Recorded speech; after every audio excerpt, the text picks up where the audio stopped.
দুর্নীতির অভিযোগে এবার ফেঁসে যাচ্ছে 2 শতাধিক পুলিশ কর্মকর্তা। এরই মধ্যে আছে পুলিশের ডিআইজি, অতিরিক্ত ডিআইজি, এসপি, অ্যাডিশনাল এসপি ও ইন্সপেক্টর।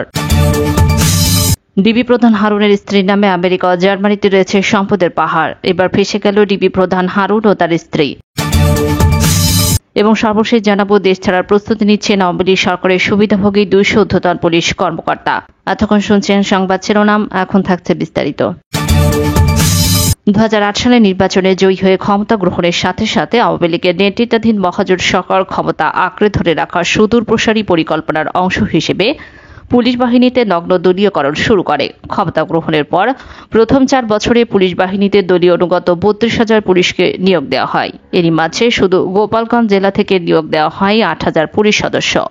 কোনো নিয়মনীতি তোয়াক্কা না করে শুধু দলীয় বিবেচনায় আওয়ামী লীগের অনুগতের নিয়োগ দেওয়া হয়। বিরোধী মতের মানুষদের দমনপীড়নে এইসব পুলিশ সদস্যদের হাতিয়ার হিসেবে ব্যবহার করার অংশ হিসেবেই এই নিয়োগ দেওয়া হয়। ফ্যাসিবাদী আওয়ামী লীগ সরকার পুলিশ প্রশাসনে নিয়োগের ক্ষেত্রে মুক্তিযোদ্ধা, পোষ্য, নারী এবং এলাকা ভিত্তিক সুনির্দিষ্ট কোটা থাকলেও তা একেবারে উপেক্ষা করেই নগ্ন দলীয়করণ বিবেচনাতে নিয়োগ প্রক্রিয়া শুরু করেন। ক্ষমতা গ্রহণের পর প্রথম 4 বছরে পরিসংখ্যান অনুযায়ী প্রধানমন্ত্রী শেখ হাসিনার এলাকা গোপালগঞ্জকে কেন্দ্র করে ফরিদপুর, মাদারীপুর, শরীয়তপুর ও রাজবাড়ী এলাকা থেকে 10,000 পুলিশ সদস্য নিয়োগ ও পদোন্নতি দেওয়া হয়।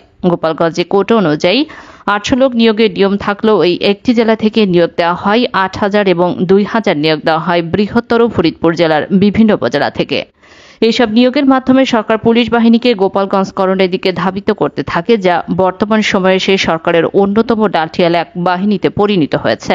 একে একে এবার দেখে নিয়ে আইন শৃঙ্খলা রক্ষার নাম করে গদি রক্ষার জন্য গুরুত্বপূর্ণ পদে নিয়োগ দেওয়া গোপালী পুলিশদের সম্পর্কে। ডিএমপি কমিশনার হাবিবুর রহমান একজন গোপালী পুলিশ। এই হাবিবুর রহমান পুলিশ বাহিনীর গোপালগঞ্জকরণের ক্ষেত্রে মুখ্য ভূমিকা পালন রাখে। ঠিকানা জালিয়াতি করে 1,000 কনস্টেবল নিয়োগ দৈনিক প্রথম আলোতে এক যুগ আগে প্রকাশিত সংবাদ থেকে জানা যায়, ঢাকা জেলা থেকে চলতি বছরের সর্বশেষ নিয়োগ পান 258 জন। এদের 200 জনের বাড়ি গোপালগঞ্জ ও তার আশেপাশের এলাকায়। বর্তমান জেলা পুলিশ সুপার হাবিবুর রহমান তাদের নিয়োগ দিয়েছেন। হাবিবুর রহমান নিজেও গোপালগঞ্জের বাসিন্দা, অর্থাৎ DMP commissioner Habib police super থাকাকালীন সময় থেকে পুলিশ বাহিনীতে গোপালগঞ্জকরণের মানুষদের নিয়োগের ক্ষেত্রে অতি উৎসাহী ভূমিকা পালন করতে থাকেন। হাবিবের পরে এই তালিকায় দ্বিতীয় ব্যক্তি হচ্ছে বাংলাদেশের অন্যতম কুখ্যাত পুলিশ কর্মকর্তা সাবেক আইজিপি বেনজির আহমেদ। গোপালগঞ্জের বাসিন্দা এই বেনজির আহমেদকে নিয়ে শেখ হাসিনা তার অনেক ভয়ঙ্কর পরিকল্পনা বাস্তবায়ন করেন। তার মধ্যে অন্যতম ছিল হেফাজত ইসলামের ওপর 5 মে শাপলা চত্বরের গণহত্যা। এই তালিকায় তৃতীয় ব্যক্তি হল র্যাবের ডিজি হিসেবে কর্মরত এম খুরশিদ হোসেন। প্রকাশ্যে তিনি ঘোষণা দিয়েছেন, যতই স্যাংশন আসুক ভয় পায় না। সম্প্রতি এক ব্যক্তির স্ত্রীর রহস্যজনক মৃত্যু ঘটেছে এবং সামাজিক যোগাযোগ মাধ্যমে কেউ কেউ এই মৃত্যুর জন্য সরাসরি খুরশিদ হোসেনকেই দায়ী করেছেন। জানা গিয়েছে, তার স্ত্রী দিলরুবা ছোট ভাইকে ভিসা নীতি অনুযায়ী আমেরিকা থেকে ফেরত পাঠানো হয় এবং ছোট ছেলেকেও কানাডা থেকে ফেরত পাঠানো হয়। এই নিয়ে বাসায় সৃষ্ট পারিবারিক কলহের জেরেই এই হত্যাকাণ্ড ঘটেছে বলে কয়েকটি সূত্র দাবি করেছে। এই তালিকায় চতুর্থ ব্যক্তি অতিরিক্ত আইজিপি মনিরুল ইসলাম। এই কুখ্যাত গোপালী পুলিশ কর্মকর্তা হলিয়ার টিজনে জঙ্গি হামলার নাটক থেকে শুরু করে অনেকগুলো জঙ্গি নাটক মধ্যস্থের কারিগর। ইতিমধ্যে হলিয়ার টিজনের ঘটনাতে মনিরুল ইসলামকে সাক্ষ্য দেওয়ার জন্য যুক্তরাষ্ট্র তলবও করেছিল। জঙ্গি নাটক ও অসংখ্য গুমের ঘটনার কারণে এই মনিরুলের শেষ পরিণতি বেনজিরের থেকেও ভয়ঙ্কর হতে যাচ্ছে বলে আমাদের কাছে তথ্য এসেছে। এই তালিকায় পঞ্চম ব্যক্তি হচ্ছে অতিরিক্ত পুলিশ মহাপরিদর্শক এস.এম. রুহুল আমিন। গোপালগঞ্জের কোটালীপাড়াতে জন্ম নিয়ে আরেক গোপালী পুলিশ হলেন সিআইডি প্রধান মোহাম্মদ আলী মিয়া। টুরিস্ট পুলিশের দায়িত্বে থাকা এই পুলিশ কর্মকর্তাকে গত বছর সিআইডি প্রধান বানানো হয়েছে। রেল পুলিশের প্রধান বানানো হয়েছে গোপালগঞ্জের জন্ম নেওয়া দিদার আহমেদকে। পুলিশ ব্যুরো অব ইনভেস্টিগেশন বা পিবিআই প্রধানের দায়িত্বে আছেন আরেক কুখ্যাত পুলিশ কর্মকর্তা বনজ কুমার মজুমদার। এই বনজের জন্ম পিরাজপুরে এবং গোপালগঞ্জের টুঙ্গিপাড়ার নিকটবর্তী। আলোচিত মুনিয়া হত্যা ও ধর্ষণ মামলা থেকে বসুন্ধরা গ্রুপের মালিক আনভিরকে অব্যাহতি দিয়ে চার্জশিট জমা দেয় বনজ কুমারের পিবিআই। এতক্ষণ যে গুরুত্বপূর্ণ পদগুলো নিয়ে আলোচনা করলাম, এগুলোর বাইরেও গোপালগঞ্জের পুলিশের প্রভাব রয়েছে চট্টগ্রামের রেঞ্জে।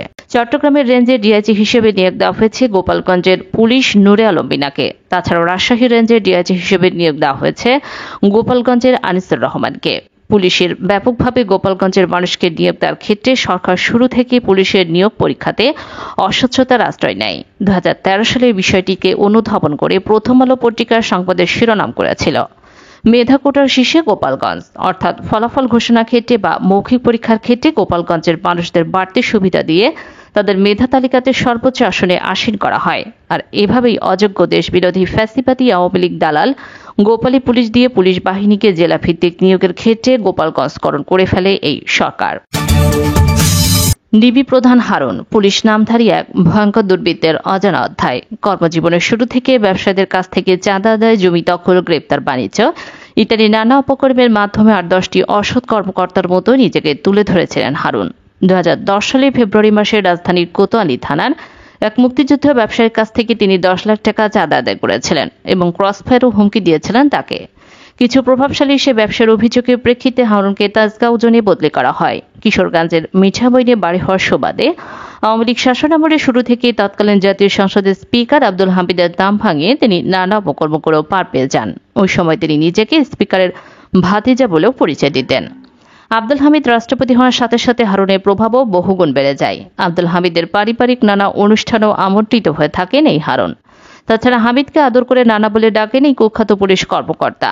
2018 সালে রাতের ভোটের বিতর্কিত নির্বাচনে আওয়ামী লীগের পক্ষে রাখার জন্য হারুনকে 2 ডিসেম্বর 2018 সালে গাজীপুর থেকে সরিয়ে মাঠ দখলের গুরুত্বপূর্ণ এলাকা হিসেবে পরিচিত নারায়ণগঞ্জের এসপি হিসেবে নিয়োগ দেওয়া হয়। নারায়ণগঞ্জে নিয়োগের প্রথম 11 মাস নারায়ণগঞ্জ 4 আসনের প্রভাবশালী এমপি শামীম ওসমানের সাথে প্রকাশ্যে দ্বন্দ্বে জড়িয়ে যান হারুন। শামীম ওসমানের মতো ভূমিদস্যু, চাঁদাবাজ ও সন্ত্রাসী একজন এমপি বেশ কিছু লাঠিয়ালদের জেলে ঢুকিয়ে এই সময় নারায়ণগঞ্জের সাধারণ মানুষের প্রশংসা করেন হারুন। কিন্তু এই প্রশংসা দীর্ঘস্থায়ী হয়নি। অচিরেই জনগণের কাছে প্রকাশ হয়ে যায় শামীম ওসমানের মতোই আরো বড় মাপের দুর্বৃত্ত হলো এই হারুন। মূলত টাকা পয়সা, ভূমি দখল ও চাঁদাবাজিতে শামীম ওসমানকে ছাড়িয়ে নারায়ণগঞ্জের একক বস হিসেবে আবির্ভূত হতে চেয়েছিলেন হারুন। অবশেষে দুজনেই সমঝোতায় পৌঁছান এবং পহেলা বৈশাখের এক অনুষ্ঠানে এক টেবিলে শামীম ওসমান ও হারুনকে ভাত খেতে দেখা যায়। তারপর ডিবি প্রধান হারুনকে নারায়ণগঞ্জ থেকে বদলি করে ডিএমপিতে পাঠানো হয় 2020 সালের 14 মে। সেই সময় তার পদবি হয় অতিরিক্ত মহাপরিদর্শক। এই পদায়নের 2 বছরের মাথা অর্থাৎ 2022 সালের মে মাসে হারুনকে ডিআইজি পদমর্যাদায় ভূষিত করা হয়। নিয়ম অনুযায়ী তাকে আরও 1 বছর এই পদের জন্য অপেক্ষা করার কথা ছিল। অর্থাৎ আইন মেনে 3 বছরের পরিবর্তে 2 বছরের মাথায় এডিশনাল ডিআইজি থেকে হারুনকে ডিআইজি করা হয়। হারুন বর্তমানে ডিএমপি ডিবি পুলিশের প্রধান হিসেবে দায়িত্ব পালন করছে। ডিবি প্রধান হিসেবে হারুন একের পর এক ঔদ্ধত্যে তিনি প্রদর্শন করে চলেছেন। কোন থানার রিকুইজিশন অর্ডারের তোয়াক্কা না করে তিনি রাতের আধারে বিএনপির শীর্ষ নেতৃবৃন্দকে আটক করেছিলেন। এছাড়াও বিশিষ্ট আলেম মামুনুল হক ও ব্যবসায়ী নাসিরকে আটক রেখেছিলেন এবং এখনও যাকে ইচ্ছা আটক করে চলেছেন। হারুনের ক্ষমতার মূল উৎস হল সাবেক রাষ্ট্রপতি আব্দুল হামিদ। এই রাষ্ট্রপতি প্রভাব খাটিয়ে হারুন তার পদোন্নতি এবং টানা 3 বারের মতো শ্রেষ্ঠ পুলিশ সুপারের পুরস্কার অর্জন করেছে। সেই সময় আব্দুল হামিদ রাষ্ট্রপতি থাকা অবস্থায় তাকে মদ ও নারী দিয়ে মনোরঞ্জন করেন হারুন। নিঝুম রবিনা থেকে শুরু করে হালের জনপ্রিয় মডেলদের সাথে সাক্ষাৎ করে তাদের বিভিন্ন জায়গায় সাপ্লাই দিয়ে নিজের আখের গুছিয়ে নেয় হারুন। অথচ মুখোশের আড়ালে হারুনের এই চরিত্র অনেকেরই অজানা। গোয়েন্দা সূত্রে জানা গেছে স্ত্রী শিরিন আক্তারের সাথেও হারুনের রয়েছে সুসম্পর্ক। হারুনের স্ত্রীর নামেই আমেরিকা ও জার্মানিতে রয়েছে সম্পদের পাহাড়। একমাত্র কন্যা তাসনিন, ছেলে হিসাব এবং স্ত্রী শিরিনকে নিয়ে দেশের পরিস্থিতি খারাপ দেখলে আমেরিকাতে স্থায়ী হওয়ার পরিকল্পনা রয়েছে হারুনের। যদি কোনো কারণে যুক্তরাষ্ট্রের নিষেধাজ্ঞা পান তবে জার্মানি বা অন্য কোনো ইউরোপের দেশে চলে যাবে হারুন ও তার পরিবার। দেশ ছাড়ার প্রস্তুতি নিচ্ছেন আওয়ামী লীগ সরকারের সুবিধাভোগী 200 ঊর্ধ্বতন পুলিশ কর্মকর্তা। এরই মধ্যে মার্কিন যুক্তরাষ্ট্র, কানাডা, যুক্তরাজ্য, ফ্রান্স, জার্মানি সহ ইউরোপের বিভিন্ন দেশের ভিসার আবেদন করেছেন তাদের অনেকেই।